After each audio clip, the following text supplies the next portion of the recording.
Jail में डाल दिया। बिलाखिर उसका जनाजा जेल से उठा। अहमद बिन हंबल ने खल्के कुरान के मसले पे दलाइल पेश किए। बादशाह वक्त ने पैगंबर के इस जानशीन नबी के आशिक अहमद बिन हंबल को जेल में डाला। 40 कोड़े रोजाना पुष्ट पे मारता है, दलील का जवाब नहीं देता। आगे आइए, इमाम गजाली ने फलासफा का जवाब दलाइल से दे दिया। इमाम गजाली को जंगलात में फिराया।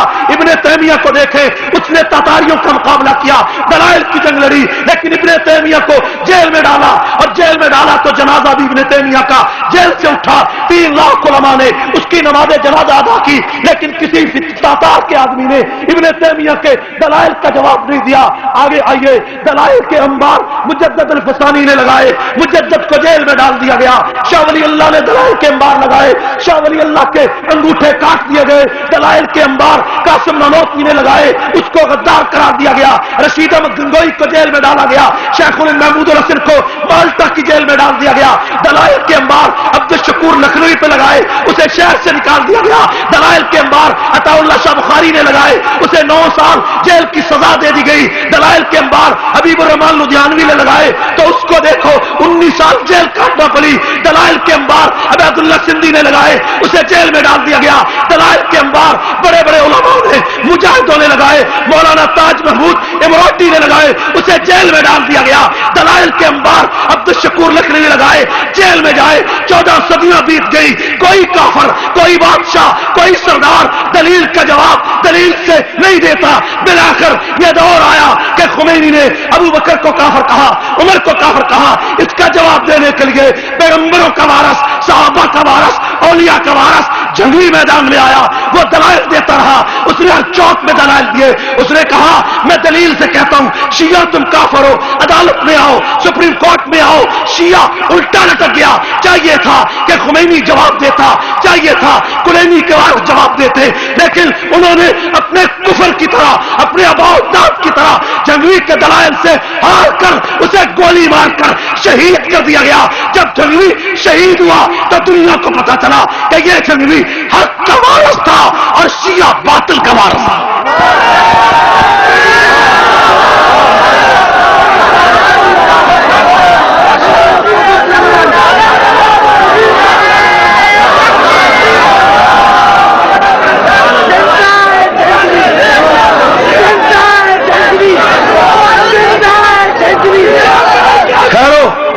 लोग मुझे कहते आज पाकिस्तान के जज, हाई कोर्ट के जज, सुप्रीम कोर्ट के जज, मदारस अरबिया के शेखुल हदीस, उलमा, मुजाहिद मुझे कहते हैं कि कितने और आदमी मरवाओगे।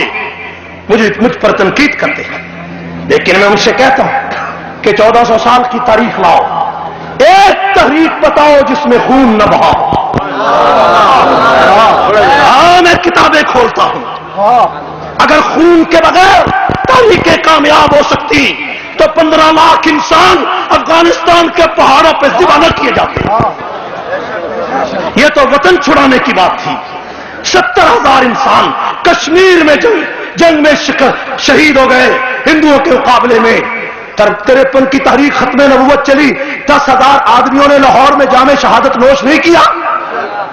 मेरी जमात के 187 नौजवान 22 फरवरी 1990 मौलाना हक नवाज की शहादत से लेकर आज तक शहीद हुए 187 नौजवान। कितने नौजवान? इस 187 नौजवानों की शहादत किस जुर्म में हुई? अफगानिस्तान के लोग 15 लाख इंसान रूस को निकालने की वजह से शहीद हुए।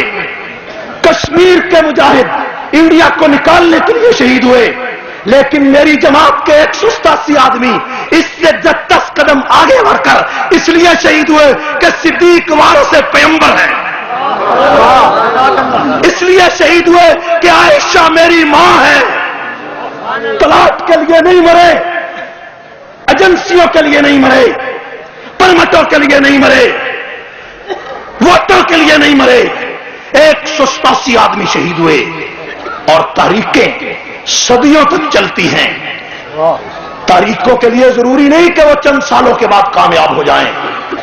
मैं मुतमईन हूं कि सिपाही सहाबा की तारीख کوئی ضروری نہیں کہ میری زندگی میں کامیاب ہو جائے، میں ذبح کر دیا جاؤں، میں دنیا سے چلا جاؤں، میری لاش کے ٹکڑے فضاؤں میں بکھر جائیں، اعظم طارق اور علی شیر حیدری شہید ہو جائے اور نئی قیادت آئے، وہ بھی صحابہ کی عظمت کو سینے سے لگائے، وہ بھی شہید ہو جائے، پھر تیسری قیادت آئے وہ بھی شہید ہو جائے، حتیٰ کہ ایک حبشی بچہ اس جماعت کی قیادت کرے اور وہ بھی میدان میں آئے، اور ایک چھوٹا سا بچہ کمی بچہ وہ بھی ابو بکر کی عزت کے لیے کفن سر پہ پر آئے، وہ بھی ذبح کر دیا جائے۔ میں تب بھی مطمئن ہوں کہ آج نہیں، 50 سال میں نہیں، 1 صدی میں نہیں، 2 صدیوں کے اندر نہیں، اور جان تو جانی ہے، ہسپتال میں جانی ہے، ایکسیڈنٹ میں جانی ہے، مستر موت پہ جانی ہے۔ اگر یہ چلی جائے عائشہ کے لیے تو غم کیا ہے، ابو بکر کے لیے جائے تو غم کیا ہے، عمر کے لیے جائے تو غم کیا ہے۔ تاریخ چلتی رہے گی۔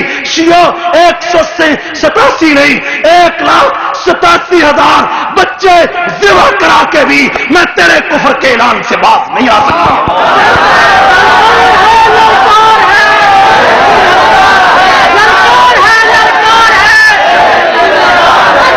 میری ٹھہرو، میری تحریک کلرکوں کے جلوس جیسی تحریک نہیں کہ کلرک جلوس نکالتے ہیں تنخواہ بڑھاؤ، بڑھ گئی تو گھر کو آ گئے۔ میری یہ تحریک نہیں، میری تحریک ہے کہ شیعو تم کافر ہو، کافر ٹھہرو، شیعو تم ٹھہرے ٹائم نہیں، شیعو تم کافر اور قرآن و سنت کے دلائل سے کافر ہو۔ اگر تم کافر نہیں ہو تو دلیل کا جواب دلیل سے دو، لیکن دلیل کا جواب دلیل سے دینا تمہاری عادت نہیں ہے، تمہارے آباء و اجداد کی عادت نہیں ہے، تمہارے آباء و اجداد کی۔ اگر تم دلیل کا جواب دلیل سے دے دو تو تم کافر کیسے ہوئے؟ کافر تو اس عادت کا نہیں ہوتا، کافر کو دلیل کے جواب میں گولی مارتا ہے۔ اور تمہاری مثال اس زخمی سانپ کی ہے کہ جب وہ زخمی ہو جاتا ہے تو زیادہ کاٹتا ہے۔ اب تمہارا کفر زیادہ واضح ہو رہا ہے تو تم زیادہ کاٹ رہے، کوئی بات نہیں، کوئی فرق نہیں پڑتا۔ بے نظیر صاحبہ نے اعلان کیا کہ شیعہ سنی فساد بہت بڑھ گیا ہے، اس کا علاج یہ ہے کہ دینی مدارس کا نصاب تبدیل کر دیا جائے۔ سبحان اللہ، ٹھہر جاؤ ٹھہر جاؤ، یہ چاہ پورا کر لینا، تم اس چاہ ہی بیٹھے ہو، گل میری سنو، ٹائم تھوڑا ہے۔ بھائی نصاب تبدیل کرنا کس لیے کہ شیعہ سنی فساد بڑھ گیا۔ پتہ نہیں کون سا الو کا پٹھا ہے جو جن کو یہ صلاح دے رہا ہے لڑائی شیعہ سنی کی ہے، نصاب مدرسوں کا تبدیل کرنا۔ کہتے ہیں کہ مدارس عربیہ کا نصاب، اور دوسرا کیا کہتے ہیں کہ مدارس کے نصاب کو آڈٹ کرایا جائے، آڈٹ پیسوں کو، مدارس کے پیسوں کے تم معاملے لگتے ہو، معاملے تم نے دیا کیا ہے مدرسوں کو؟ آڈٹ کریں گے۔ اللہ کا شکر ہے کہ تم مدارس کے پیچھے پڑے ہو، اس لیے کہ مدارس میں 26,000 مدرسے ہیں، ان میں 6,000 سپاہ صحابہ کے ساتھ ہیں۔ اب تو ٹھہرو، اب تم نے پورے مدارس کی بات کیا تو اب سارے ہمارے ساتھ ہیں، اب سارے بی بی جی اور آگے چلو۔ جو مدرسے کا محتمم میری بات نہیں سنتا تھا اب مجھ سے پوچھتا ہے تحریک کب چلے گی؟ حکمرانوں تمہیں بڑے بڑے عقل مند مشیر ملے ہیں، بہت اچھا۔ ایسے بے وقوفوں سے ایک اور بے وقوف تمہیں ملا، گورنر پنجاب، اس جیسا الو کا پٹھا ہی کوئی نہیں، ایسا الو کا کہتا ہے مدارس عربیہ کو کنٹرول کریں گے۔ کیا کنٹرول کرو گے؟ کہتا روز بیان دیتا ہے فرقہ واریت ختم ہو جائے گی، فرقہ واریت کچل دوں گا، تیرا باپ بھی ہمارا کچھ نہیں بگاڑ سکتا۔ اور حکمرانوں بی بی جی سنو، ٹھہرو، تیرے ابا جی بھی آئے تھے، اور میں نے تیرے ابا جی سے کہا تھا